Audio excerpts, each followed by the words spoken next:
To the girl on Facebook who commented hashtag All Lives Matter after deeming the protest she attended a hateful event Martin Luther King would have been ashamed of.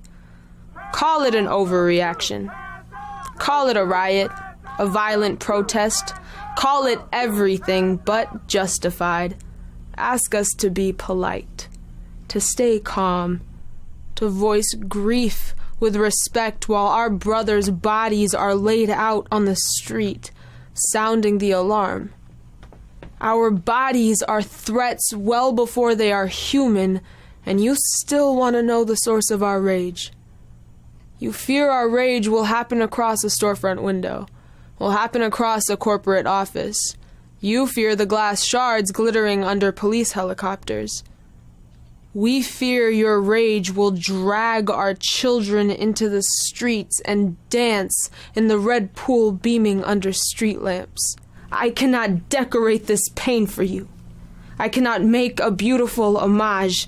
I can't invoke hope in prayer. I don't know how to make you understand the occupation your ignorance has blinded you to. That black bodies are stopped and frisked so often, we might as well call our cities war zones. Every street corner a checkpoint. Violence is not always a dead body. Violence can be a pat-down in broad daylight because you share the same hue as suspect. Violence is indicting the man who filmed the killing of Eric Garner, but not the officer that illegally choked the life out of his body while 5 others assisted in the arrest. Violence is convincing a jury that he caused his own death, that had he not been overweight, he would have survived. Violence is needing 6 officers to arrest 1 unarmed, non-violent man in the first place. How can we accept a government that only applies the law to fill prisons with black bodies? How can we accept a government that permits and perpetuates violence against its people? The state traded white hoods for police uniforms, and you want our marches peaceful. You want us calm. You want us quiet. Stop asking us to bite our tongues when we cannot guarantee our siblings safe passage to the corner store.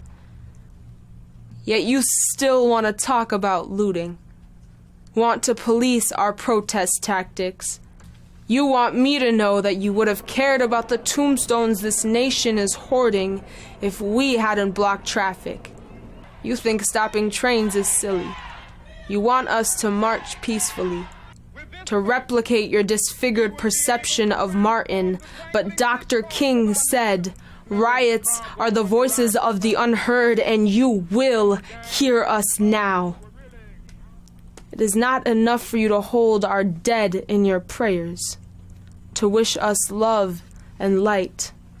I get the sentiment, but it won't keep my kin from becoming ghosts. I am not interested in resignations or remorse. I don't want apologies. I don't want your guilt. I don't want your tears. I don't want insistence on how not racist you are. I don't want to know how many black friends you have when you won't even risk the discomfort of calling out your own classmates. You just don't get it, do you? You've never lived out the aftermath. The empty seat at the dinner table. The now widowed mother with 6 mouths to feed. My kin are being sent to heaven well before God has requested their return. And you want to know why Malcolm called whiteness the devil. All lives will matter when black lives matter. How many more bodies will be enough evidence?